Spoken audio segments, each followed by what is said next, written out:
Welcome students, welcome to RT academy. मैं आपका biology mentor Nagendra Sahu. आज फिर हम हाजिर हैं एक अपना नया लेक्चर का वीडियो लेकर के, और वो वीडियो हमारा बेस्ड है male reproductive part 2। Friends, male reproductive हमारा टॉपिक थोड़ा सा बड़ा टॉपिक था, इसलिए शायद हमें इसके 2 लेक्चर बनाने पड़े। लास्ट लेक्चर पे, लास्ट वीडियो में हमने मेल रिप्रोडक्टिव सिस्टम को उठाया बिकॉज हमारा चैप्टर था ह्यूमन रिप्रोडक्शन, और जहां ह्यूमन रिप्रोडक्शन की बात आ जाती है तो वहां पर ह्यूमन रिप्रोडक्शन पहली बात तो सेक्सुअल रिप्रोडक्शन करता है, पहली बात, क्योंकि वहां पर गैमीट्स प्रेजेंट होते हैं, और जिस भी रिप्रोडक्शन में गैमीट्स प्रेजेंट होंगे वो रिप्रोडक्शन सेक्सुअल हो जाता है। तो ह्यूमन तो सेक्सुअल रिप्रोडक्शन कर रहा है, साथ ही साथ वो विविपेरस कैटेगरी में आता है बिकॉज विविपेरस जो ऑर्गेनिजम्स होते हैं वो बेबी लेइंग ऑर्गेनिजम्स होते हैं। इसके बाद हमने आपको बताया था कि जो हमारे रिप्रोडक्शन की बात करते हैं तो मेल अलग हो गई, फीमेल अलग हो गई, और हमने यहाँ थोड़ी सी प्रायोरिटी दे दी मेल को। भाई तो मेल रिप्रोडक्टिव सिस्टम पहले पढ़ना पड़ेगा, थोड़ी सी प्रायोरिटी दी, हालांकि सब इक्वल है पर थोड़ी प्रायोरिटी दी टॉपिक में। तो जब मेल रिप्रोडक्टिव सिस्टम आया तो हमने आपसे बताया कि मेल रिप्रोडक्टिव सिस्टम के 4 पार्ट्स कर डाले थे, एक्सेसरी रिप्रोडक्टिव ऑर्गन और प्राइमरी रिप्रोडक्टिव ऑर्गन पहला, second one is accessory ducts, third accessory glands and fourth external genitalia. सब चीजें मैं रिवाइज कर रहा हूं इसलिए बार-बार आपसे कि आपको चीजें रिमाइंड कर जाए, बिकॉज़ जो न्यू स्टूडेंट्स अगर वीडियो देख रहे होंगे तो उनके लिए है। इसके बाद हमने आपको जब बताया तो हम पेयर्ड टेस्टिस, यानी कि जो आपका प्राइमरी रिप्रोडक्टिव ऑर्गन हुआ करता था वो टेस्टिस हुआ करता था, जहां पर इंपॉर्टेंट क्वेश्चन क्या था, इंपॉर्टेंट क्वेश्चन ये था वहां पर कि टेस्टिस जो वन पेयर में है वो स्क्रोटम के मस्कुलर पाउच में बंद होते हैं। ये मस्कुलर पाउच हमारे टेस्टिस को ऑप्टिमम टेम्परेचर देता था, जिससे कि अच्छे से अच्छे तरीके से स्पर्मेटोजेनेसिस प्रोसेस हो सके, स्पर्म का फॉर्मेशन हो सके। कहानी इसके बाद हमारी आगे चली थी और हम पहुंचे थे हमारे दूसरे टॉपिक पे, जहां पर हमें टेस्टिस का ही, देखिए टेस्टिस के अंदर ही टेस्टिस के इंटरनल स्ट्रक्चर की बात हुई थी, और इंटरनल स्ट्रक्चर में आपने देखा था कि टेस्टिस के इंटरनल स्ट्रक्चर में एक सेमिनिफेरस ट्यूब्यूल लाइन की बड़ी इंपॉर्टेंट पाइपलाइन होती थी। ये इंपॉर्टेंट जो पाइपलाइन होती थी, यही पाइपलाइन के अंदर स्पर्म बनता था, जहां पर मैंने आपको 2 क्वेश्चन बताए थे कि पाइपलाइन के अंदर यानी सेमिनिफेरस ट्यूब्यूल के अंदर पाई जाती थी सेल्स ऑफ सर्टोली, जिनका फंक्शन होता था, क्या होता था फंक्शन, जो भी हमारा स्पर्म है, जो भी डेवलपिंग स्पर्म है, उनको न्यूट्रिशन प्रोवाइड कराना, साथ ही साथ सेमिनिफेरस ट्यूब्यूल को सपोर्ट प्रोवाइड कराना। ये क्वेश्चन इंपॉर्टेंट था एग्जामिनेशन के लिए। दूसरा क्वेश्चन था इसमें कि सेमिनिफेरस ट्यूब्यूल के सराउंडिंग में इंटरस्टिशियल टिश्यू हुआ करता था, और उस इंटरस्टिशियल टिश्यू पे हमारी इंटरस्टिशियल सेल्स पाई जाती थी जो एंड्रोजन नाम का हार्मोन रिलीज करती थी। ये एंड्रोजन नाम का जो हार्मोन था बड़ा बेसकीमती हार्मोन है, क्यों? क्योंकि ये हार्मोन इनिशिएट करता है स्पर्मेटोजेनेसिस को, साथ ही साथ मेल रिप्रोडक्टिव के जो सेकेंडरी सेक्सुअल कैरेक्टर्स हैं उसको भी देखता है। टेस्टिस को यहां फिनिश करने के बाद आगे चले, हम पहुंचे थे क्या, हमारा जो डक्ट सिस्टम था। डक्ट सिस्टम में हमारा डक्ट होता था, कौन कौन सा होता था, सबसे पहले टेस्टिस में गए थे, टेस्टिस के सेमिनिफेरस ट्यूब्यूल्स के ऊपर चले तो सेमिनिफेरस ट्यूब्यूल कहां मिलती थी, याद करिए, रेटेड टेस्टिस पे। चलिए आते हैं, देखते हैं। ये देखिए हमारा डक्ट सिस्टम में जब गए थे तो हमारा रेटेड टेस्टिस मिला था, किस जगह पे रेटेड टेस्टिस मिला था, जिस जगह से सेमिनिफेरस ट्यूब्यूल हटा, ये हमारा इस जगह पे रेटेड टेस्टिस था। रेटेड टेस्टिस जाके जुड़ता था वास डिफरेंस में, वास डिफरेंसिया, सॉरी, रेटेड टेस्टिस जाके मिलता था वास डिफरेंसिया पे, वास डिफरेंसिया वास डिफरेंस में मिलता था, भी एपिडाइमिस की तरह से होता हुआ घूमते फिरते पहुंचता था हमारे यूरेटर तक। तो ये देखा जाए तो हमारे ये एक तरीके के डक्ट सिस्टम है। डक्ट का मतलब यहाँ पर है कि छोटे से पाइपलाइन, बायोलॉजी में डक्ट का मतलब एक पाइपलाइन है। पहली पाइपलाइन हमारी जो थी रेटेड टेस्टिस थी, इरेगुलर कैविटीज पाई जाती थी। इरेगुलर कैविटीज मतलब कहीं कम कहीं ज्यादा, आपको केवल पाइपलाइन से याद रखना, नाम रेटेड टेस्टिस था। देन रेटेड टेस्टिस ओपन होता था वासा इफरेंसिया में, है क्या ये, series of fine tubules, fine tubules की सीरीज होती थी, बहुत पतली थिन सीरीज होती थी, उसको हम बोलते थे रेटेड टेस्टिस। आ जाइए नीचे तो हमें मिलेगा एपिडाइमिस। एपिडाइमिस इन छोटी छोटी नदियों का एक बड़ी नदी थी, एक बड़ी नदी थी जो रेटेड टेस्टिस जो वासा एफरेंसिया को अपने में मिलाती थी। तो रेटेड टेस्टिस इरेगुलर कैविटीज रखता था, ये जाके मिलता था वासा एफरेंसिया पे, सीरीज और फाइन ट्यूब्यूल्स पे, और वासा एफरेंसिया जाके मिलता था एपिडिडाइमिस पे। एपिडिडाइमिस पे एक क्वेश्चन बोर्ड पूछता है, वो क्वेश्चन है स्टोर्स स्पर्म्स टेम्परेरी, यानी कि जो हमारा एपिडिडाइमिस है, ये एपिडिडाइमिस हमारे स्पर्म को स्टोर करता है टेम्परेरी। क्यों टेम्परेरी? बिकॉज जैसे ही इजैकुलेशन होगा हमारे स्पर्म आगे बढ़ जाएंगे, तो टेम्परेरी ये स्टोर करता था हमारे स्पर्म को। ये क्वेश्चन याद रखिएगा कि एपिडिडाइमिस का फंक्शन क्या है। तो एपिडिडाइमिस का फंक्शन है स्टोर्स स्पर्म्स टेम्परेरी। एपिडिडाइमिस जाकर के दूसरे एक सुलझे हुए पाइप में ऊपर होता था, और इस सुलझे हुए पाइपलाइन को हम बोलते थे वासा डिफरेंस। हम इसको बोलते थे वासा डिफरेंस, और इस तरीके से हमारा ये पाइपलाइन बना। स्टूडेंट्स, कभी कभी क्या होता है कि एक कंफ्यूजन क्रिएट हो जाती है कि आखिर पाथ ऑफ स्पर्म है क्या। पूछ लिया जाता है ये क्वेश्चन, एमसीक्यू में दे दिया जाता है कि भाई रियल पाथ स्पर्म का है क्या, स्पर्म कहां से कहां सफर करता है।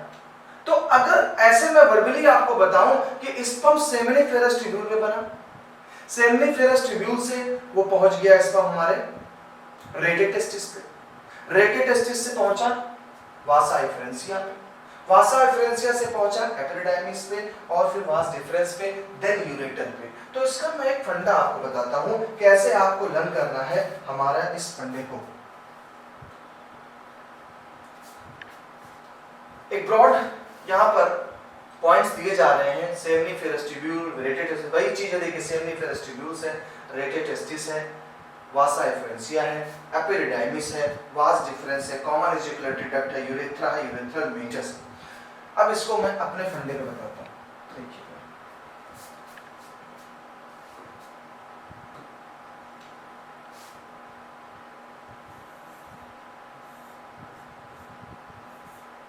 आपको हेल्प करेगा, गाइड करेगा पाथ बताने में कि आखिर पाथ क्या है स्पर्म का।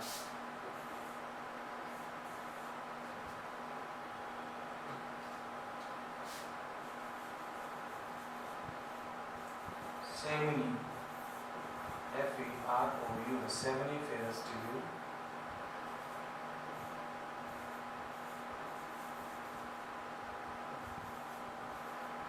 ejaculatory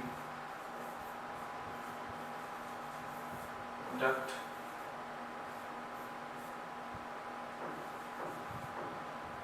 vas। इसको ऐसे कर लिया, इस पर थोड़ा सा फंडे में चेंज करता हूँ जो आपको इजी हो जाएगा। सेमिनिफेरस ट्यूब्यूल के बाद इसको कर दीजिए आप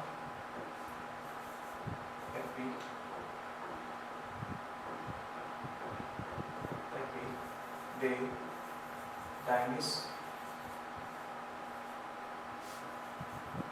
vas deferens, ejaculatory duct,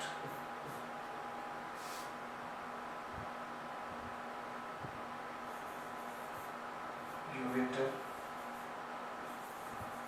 and penis।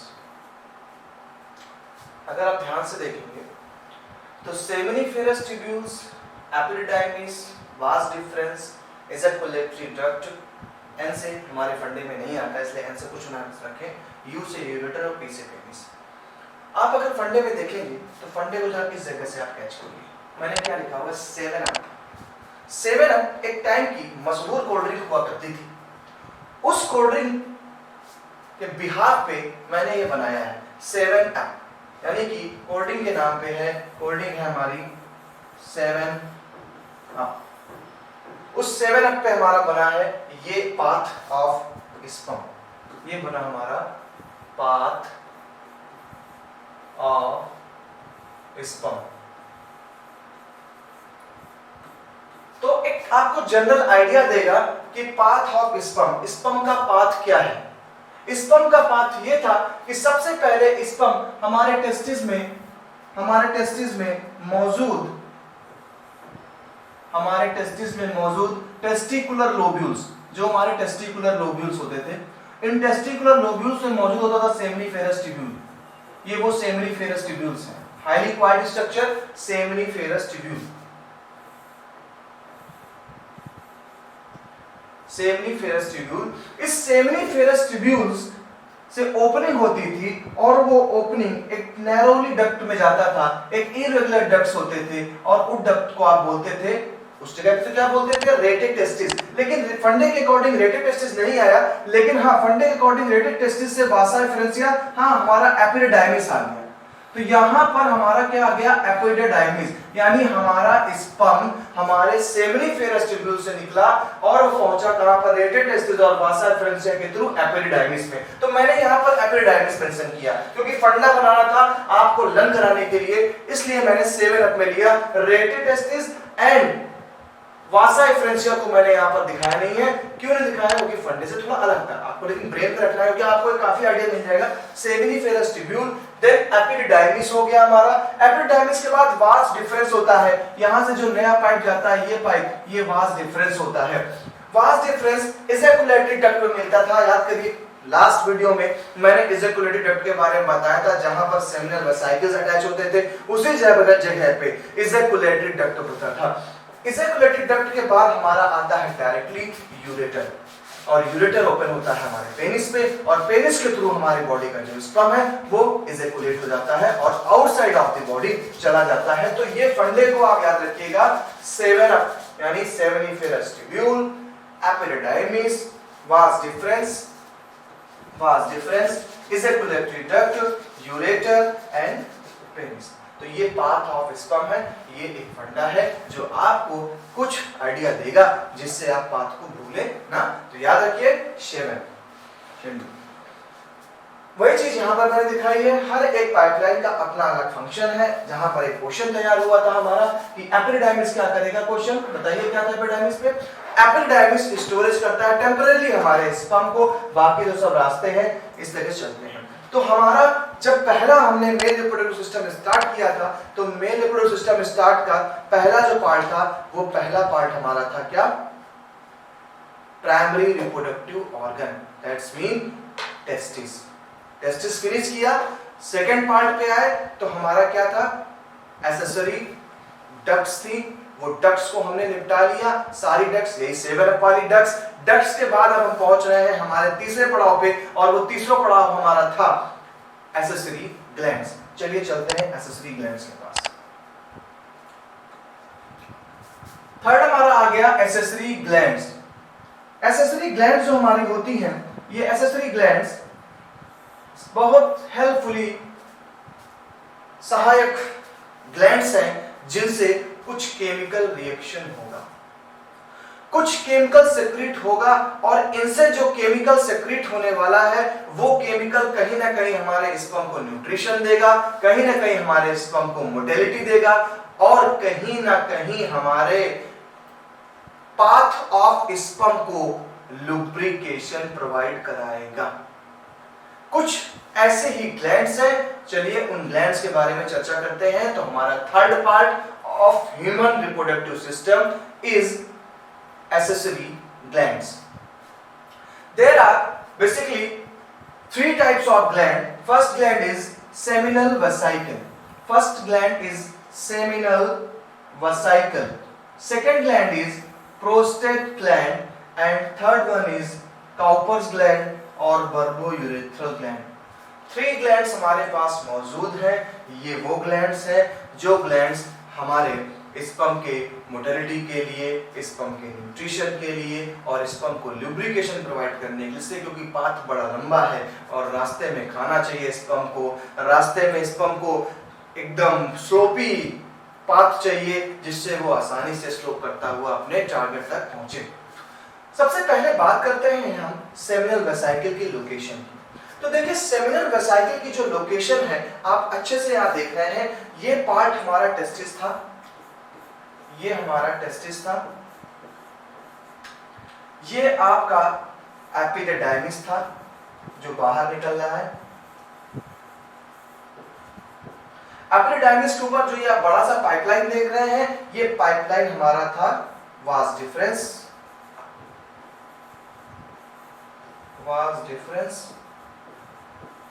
Vas deferens के अगर ऊपर चलेंगे तो ये देखिए वास डिफरेंस जाकर के देखिए एक ज्वाइंट पॉइंट में खुल रहा है, देखिए इस जगह पे ध्यान दीजिए।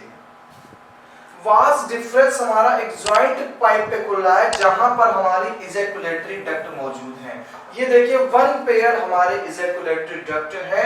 ये इजैकुलेटरी डक्ट और वास डिफरेंस जब एक प्लेस पे ओपन होते हैं, इजैकुलेटरी डक्ट भी ओपन है ना क्योंकि भाई ग्लैंड्स है, ग्लैंड्स है, तो ये यहां से क्या निकालेंगे, कुछ केमिकल निकालेंगे। तो ये जो ग्लैंड है इसको हमने नाम दिया है सेमिनल वेसिकल, और इसके नीचे जहां पर हमारा वास डिफरेंस अटैच हो रहा है, इस ज्वाइंट को हमने नाम दे दिया इजैकुलेटरी डक्ट, जो पीछे हमारा डक्ट सिस्टम में था।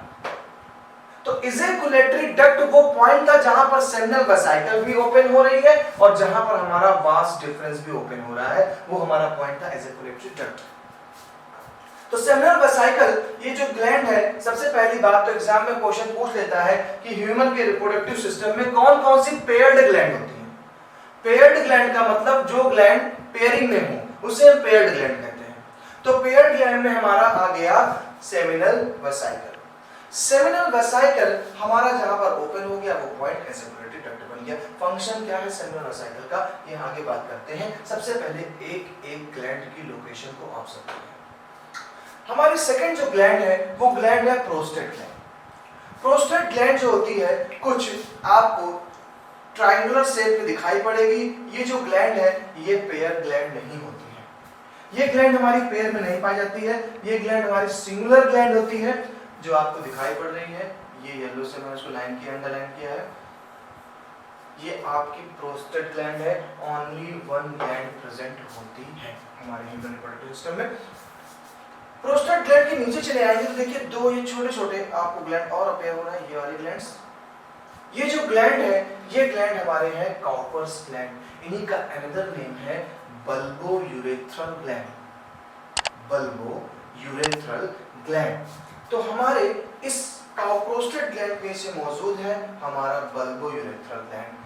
ये भी पेयर में होता है। तो देखा जाए तो हमारे ह्यूमन के रिप्रोडक्टिव सिस्टम में जो हमारा एक्सेसरी ग्लैंड्स हैं उस ग्लैंड्स में टू ग्लैंड्स पेयर में प्रेजेंस हैं, एक ऊपर एक नीचे, ऐसे याद करिएगा। अपर साइड भी पेयर में है एंड लोअर साइड वाली भी पेयर में है। बीच में जो फंस गई है वो विदाउट पेयर है, वो केवल एक है। तो अपर वाली हमारी हो गई क्या सेमिनल वेसिकल, लोवेस्ट हमारी हो गई है क्या काउपर ग्लैंड, ये भी पेयर में है, और बीच में हमारी है ट्रायंगुलर शेप में, इसे बोलेंगे प्रोस्टेट ग्लैंड। तो पहले थ्री ग्लैंड्स के नाम याद कर लीजिए। एक एक पार्ट को अलग से अपडेट कर दीजिए। आप थर्ड पार्ट पे है, आप थर्ड पार्ट जो पढ़ रहे हैं वो आपका थर्ड पार्ट कौन सा है, एक्सेसरी ग्लैंड्स। और एक्सेसरी ग्लैंड्स के थ्री टाइप ग्लैंड्स हो गई। एक हो गई हमारी seminal vesicle first gland, second gland हमारी हो गई prostate gland, and third one is Cowper gland, ये थ्री ग्लैंड थी। और इन तीन ग्लैंड्स की मैंने आपको लोकेशन बताई। अब होता क्या है, तीनों ग्लैंड मिलकर के काम करती हैं। मिलकर के काम करने के बाद ये एक फ्लूइड बनाती हैं तीनों, और तीनों जब फ्लूइड बनाती हैं उस फ्लूइड को हम नाम देते हैं सेमिनल प्लाज्मा। मिलके जब काम करेंगी तो वो बनाएंगी सेमिनल प्लाज्मा। और जो ये सेमिनल प्लाज्मा है it is rich in fructose. ये क्वेश्चन बड़े यहाँ पर इंपॉर्टेंट बनते हैं कि ये रिच है, क्या किसमें रिच है, फ्रक्टोज पाता है। It is a type of carbohydrate. Fructose एक कार्बोहाइड्रेट है। इधर हमारा कैल्शियम आयन है, साथ ही साथ हमारे एंजाइम्स प्रेजेंट है। आपसे पूछा जा सकता है कि कौन से ऐसे केमिकल कंपोनेंट है जो प्रेजेंट है हमारे सेमिनल प्लाज्मा में। तो सेमिनल प्लाज्मा में जो कंपोनेंट है वो हमारा फ्रक्टोज है, कैल्शियम है एंड साथ में कुछ एंजाइम्स हैं। कलेक्टिवली इस हम सारे लिक्विड को, सारे सेक्रेशन को नाम देते हैं क्या, सेमिनल प्लाज्मा। याद रखिएगा क्वेश्चन यहाँ पर भी इंपॉर्टेंट बनता है। पहले तो पेयर वाली बात मैंने बताई, वो आपने ब्रेन में रखनी है। इसके बाद आपने ब्रेन रखना है कि आखिर हमारे जो एक्सेसरी ग्लैंड्स हैं उन ग्लैंड्स से जो सेक्रेशन हो रहा है वो सेक्रेशन क्या है। तो उन ग्लैंड से जो होने वाला सेक्रेशन है उस सेक्रेशन को आप सेमिनल प्लाज्मा बोलते हैं। फिर सवाल उठता है तीसरा कि आखिर सेमिनल वेसिकल में सेमिनल प्लाज्मा में कौन कौन से केमिकल कंपोनेंट है। तो सेमिनल प्लाज्मा में जो कंपोनेंट है वो कंपोनेंट हमारा है fructose, calcium and some enzymes जो हेल्पफुल होते हैं हमारे इस पंप को बनाने के लिए। तो सेमिनल प्लाज्मा, बहुत से लोग हैं कि वो बोलते हैं हमारी बॉडी से स्पर्म रिलीज होता है, नहीं, स्पर्म के साथ सेमिनल प्लाज्मा रिलीज हो रहा है। और हमने जो ये सेमिनल प्लाज्मा और स्पर्म को कलेक्टिवली नाम दिया, वो नाम दिया हमने सीमेन। तो हम जो रिलीज कर रहे हैं अपनी बॉडी के बाहर ड्यूरिंग कापुलेशन, ड्यूरिंग मेटिंग, हमने उसको बोला सीमेन। बट है क्या सीमेन? सीमेन में दो लोग हैं, स्पर्म जो कि हमारी एक सेक्स सेल है, वो हमारी सेक्स सेल हो गई, साथ ही साथ सेमिनल प्लाज्मा जिसमें कैल्शियम, एंजाइम एंड फ्रक्टोज मौजूद है। फ्रक्टोज मौजूद है, इन दोनों का जो मिक्सचर बनता है वो मिक्सचर सीमेन होता है। तो बहुत से लोग सवाल करते हैं मेरे से कि स्पर्म का सर बनने में कितना टाइम लगता है, कोई इंसान 1 टाइम 2 टाइम इजैकुलेट कर देता है तो इतनी जल्दी स्पर्म बन जाता है कैसे? देखिए, जब आप एक लिमिट का जो स्टोरेज, अगर आपने स्टोरेज का स्पर्म का यूज किया, स्पर्म खत्म हो गए, इसके बाद एक टाइम के बाद केवल फिर आपका सेमिनल प्लाज्मा ही निकलता है, सेमिनल प्लाज्मा ही रिलीज होगा क्योंकि स्पर्म का काउंट वहां पे कम हो जाता है। क्लियर?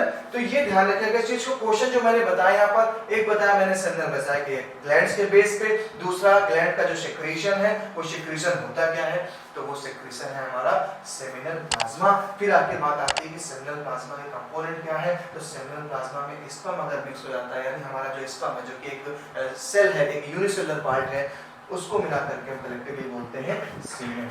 इसके बाद हम आगे अपना पार्ट करते हैं कि एक एक का फंक्शन की बात करें अगर हम, तो देखिए सबसे पहले हम बात करते हैं फंक्शन ऑफ सेमिनल प्लाज्मा की। तो सेमिनल जो प्लाज्मा हमारा है, जो सेमिनल प्लाज्मा है, ये सेमिनल प्लाज्मा का काम क्या है? सबसे पहला काम करता है helps for transporting sperm. Sperm को ट्रांसपोर्टेशन में हेल्प करेगा, जिससे स्पर्म एक प्लेस से दूसरे प्लेस पे आसानी से जा सके, तो स्पर्म को ट्रांसपोर्टिंग करने का काम करेगा। Second thing is supplies nutrient to sperm.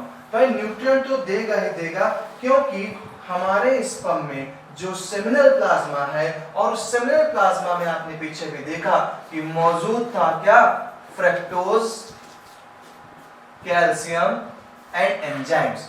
यहाँ पर न्यूट्रिशन देने का जो काम करता है फ्रक्टोज करता है, बिकॉज़ फ्रक्टोज एक कार्बोहाइड्रेट है, और लिविंग ऑर्गेनिज्म में कार्बोहाइड्रेट एक मेन एनर्जी सोर्स है, मेन बायोफ्यूल है, इसलिए फ्रक्टोज के कारण हमारे स्पर्म को न्यूट्रिशन मिलता है। फ्रेंड्स, आपको बता दूं, हमारे स्पर्म की जो मोटिलिटी होती है, जब हमारा स्पर्म मूव करता है, वाजाइनल ट्रैक पे जाता है अपनी मंजिल की तरफ, अपने ओविडक्ट की तरफ, तो इसकी जो स्पीड होती है 4 मिलीमीटर पर मिनट की स्पीड से मूव करता है। इतनी स्पीड सोचिएगा, मैं तब भी बहुत है इसके लिए स्पीड ये, क्योंकि एक स्पर्म नेकेड है, नॉर्मल कंडीशन पे स्पर्म देख ही नहीं पा रहा है यहाँ पे, उसकी स्पीड है 4 मिलीमीटर पर मिनट के अप्रोक्सीमेटली। तो ये जो मूवमेंट मिल रही है इसको, जो ये मोटिलिटी मिल रही है, जो चल रहा है, ये चलने का जो न्यूट्रिशन दिया जा रहा है, ये न्यूट्रिशन हमें दिया जा रहा है सेमिनल वसाइल प्लाज्मा के थ्रू, जिसमें फ्रक्टोज मौजूद है। provides alkalinity to counteract acidity of uterus। देखिए, यूट्रस तो है ही है, बट हमारा जब स्पर्म रिलीज हुआ तो उसकी लड़ाई चालू हो गई।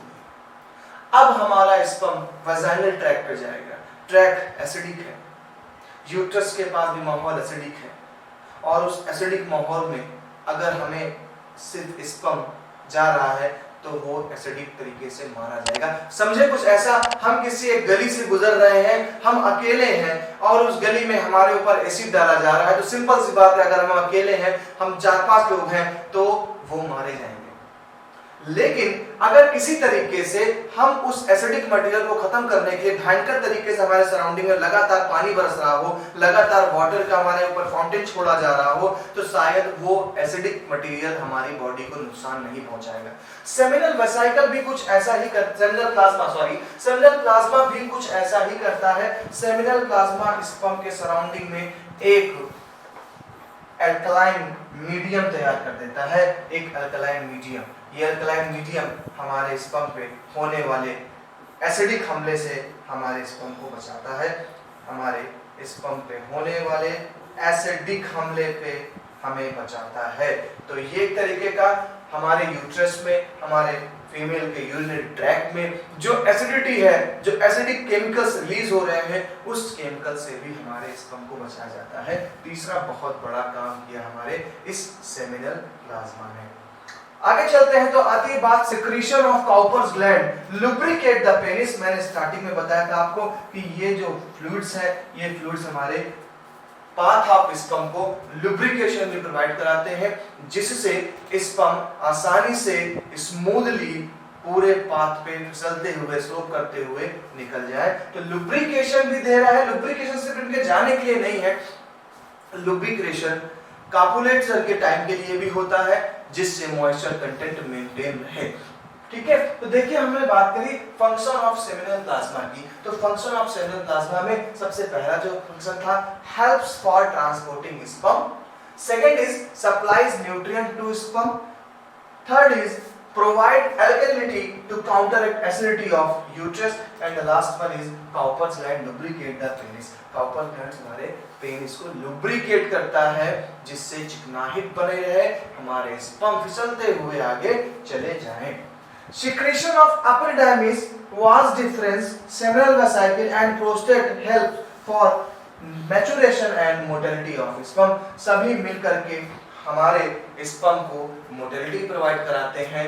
जब इतने लोग मिल जाते हैं, यानी जब हमारे एक्सेसरी ग्लैंड्स मिल गई, तो हमारे स्पर्म को बढ़ने का रास्ता मिल गया। तो फ्रेंड्स, यहाँ पर एक्सेसरी ग्लैंड्स का भी अपना एक रोल था कि अगर एक्सेसरी ग्लैंड्स नहीं होती तो ना हमारे स्पर्म को न्यूट्रिएंट मिलता, ना हमारे स्पर्म को मोटिलिटी मिलती, और ना ही हमारे स्पर्म को लुब्रिकेशन मिलता। शायद इन सब कारणों से हमारे स्पर्म आगे डेवलप नहीं कर सकते थे, और हमारे जो कपल हैं, जो पार्टनर हैं, कपल पार्टनर, वो शायद फर्टाइल नहीं हो पाते। तो ये भी हमारा एक बहुत बड़ा पार्ट है हमारे ह्यूमन रिप्रोडक्टिव सिस्टम का। फ्रेंड्स, ह्यूमन के मेल रिप्रोडक्टिव सिस्टम के हमने 3 कहानियों को सुलझाया।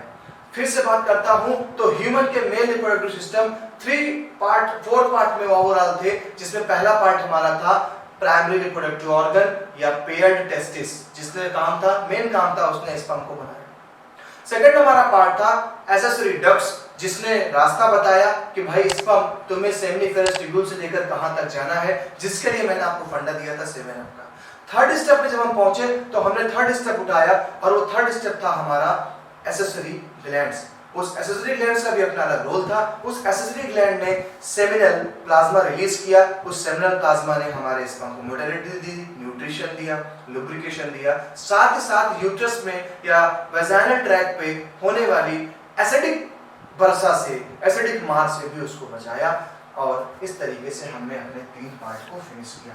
लास्ट पार्ट पे हम चलते हैं, और लास्ट पार्ट हमारा है, वो पार्ट है हमारा पेनिस यानी एक्सटर्नल जेनेटिलिया।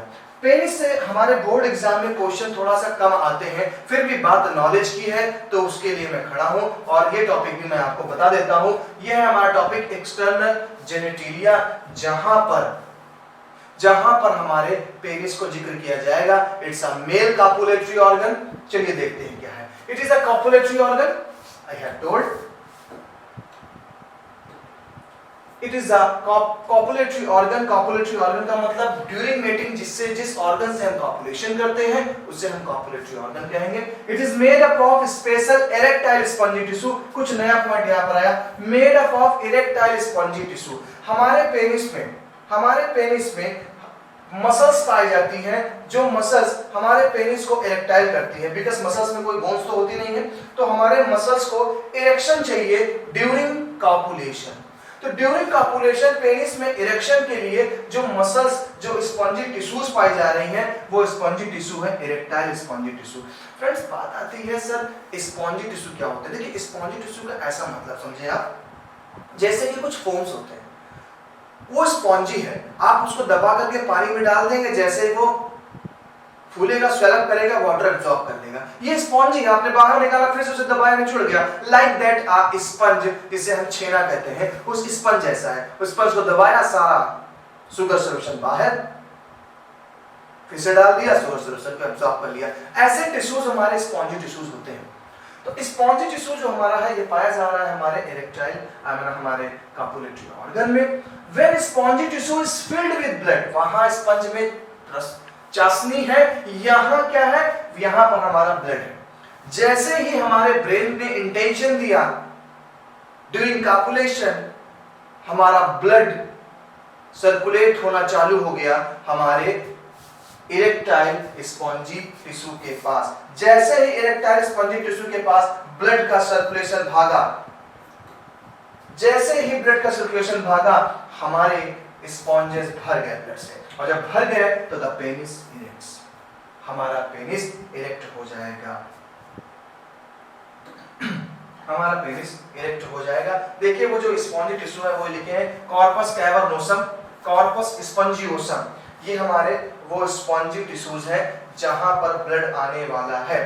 जैसे ही हमारा ब्लड फिल होने लगा हमारे कॉर्पस कैवर्नोसम में, हमारे कॉर्पस स्पंजियोसम में, हमारा पेनिस इरेक्टाइल कंडीशन पे आ जाएगा एंड इट फैसिलिटेट इंसेमिनेशन, और हम स्पर्म को डिस्चार्ज कर देंगे। इस प्रोसेस को इंसेमिनेशन कहते हैं, यानी discharging of sperm through penis is called insemination.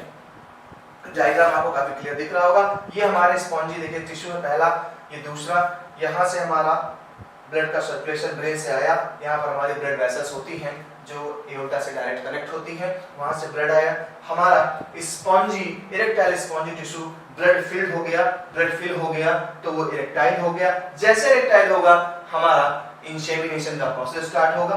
Then the cone shaped tip of the penis, जो आप ये cone shaped tip of the penis देख रहे हैं, जस्ट अ मिनट, जो cone shaped tip of the penis देख रहे हैं, ये cone shaped tip of the penis को हम बोलते हैं ग्लैंड्स ऑफ द पेनिस, यानी कि ग्लैंड्स का मतलब है हेड। ये हेड है हमारे पेनिस का, तो इसको हमने बोला ग्लैंड्स ऑफ पेनिस, यानी हेड ऑफ पेनिस है। इट इज कवर्ड बाय प्रोप्यूस यानी फॉर स्किन, ये एक स्किन से कवर्ड रहता है, ये एक स्किन से कवर्ड रहता है और हम उस स्किन को बोलते हैं प्रोप्यूस, प्रोप्यूस यानी कि फॉर स्किन। इस तरीके से ये हमारा कॉपुलेटरी ऑर्गन भी फिनिश हो गया। इस कॉपुलेटरी ऑर्गन के थ्रू देखा जाए, सारी कहानी को बैक करें तो कॉपुलेशन के दौरान हमारा पेनिस इरेक्टाइल हुआ, स्पर्म डिस्चार्ज हुआ। स्पर्म आया कहां से, तो स्पर्म आया सेमिनल वेसाइकल के मिक्सचर से आया, तेरे सेमिनल प्लाज्मा और स्पर्म मिलके आए। ये बने कहां थे, तो बने थे डक्ट्स में, डक्ट्स में वापस गए, सॉरी ग्लैंड्स में, और ग्लैंड्स से वापस गए, डक्ट में पहुंचे, और डक्ट से पहुंचे हम कहां पर, हमारा मेन रिप्रोडक्टिव ऑर्गन यानी कि हमारे टेस्टिस में। एक सीरीज थी, चारों ने मिलकर काम किया, चारों ने मिलकर के काम को एक अंजाम दिया और इस धरती पे रिप्रोडक्शन के लिए जिंदा रखा ह्यूमंस को। तो फ्रेंड्स, हमने आज के अपने इस लेक्चर में जाना कि ह्यूमन रिप्रोडक्टिव सिस्टम में यानी कि मेल रिप्रोडक्टिव सिस्टम का एसेसरी ग्लैंड्स और हमारा मेन रिप्रोडक्टिव ऑर्गन जो कि पेनिस हुआ यहाँ पर, जिसके थ्रू हम कॉपुलेशन करते हैं। तो हमारा जो ये कॉपुलेटरी ऑर्गन था, इसको हमने एक्सटर्नल जेनेटिलिया का नाम दिया और हमने यहाँ पर मौजूद स्पॉन्जी टिश्यूज के बारे में जाना। और इस तरीके से आई होप कि आपने, क्योंकि हम सभी ह्यूमन बीइंग्स हैं, हमने अपनी बॉडी के बारे में कुछ जाना। जब भी आप मेरे वीडियोस को देखें, कुछ ऐसे देखें वीडियो को कि हम अपनी बॉडी के बारे में कुछ जानने जा रहे हैं, और जब ऐसा फील करके आप पढ़ेंगे तो बेशक आपको चीजें लर्न हो जाएंगी, रटने की जरूरत नहीं है। हर टॉपिक के मैं स्टार्टिंग से लास्ट तक ये बोलता हूँ कि चीजों को सीक्वेंस वाइज देखें, पहले क्या सीक्वेंस था, फिर क्या आया, फिर क्या आया, फिर क्या आया। इस तरीके से करके आप अच्छे से वीडियो को लर्न कर सकते हैं और आगे बढ़ सकते हैं। आपसे मेरी ये रिक्वेस्ट है कि हमारे चैनल को, हमारे वीडियोस को लाइक, शेयर, सब्सक्राइब करते रहें। जो भी प्रॉब्लम आए वो कमेंट बॉक्स में हमें जरूर बताते रहें, क्योंकि आपके मैसेजेस, आपका जो भी रिप्लाई होगा वो हमें मोटिवेट करता है हमारे न्यू वीडियोस और लेक्चर को बनाने के लिए। ओके, फिर मुलाकात करेंगे आरटी अकेडमी में, तब तक के लिए।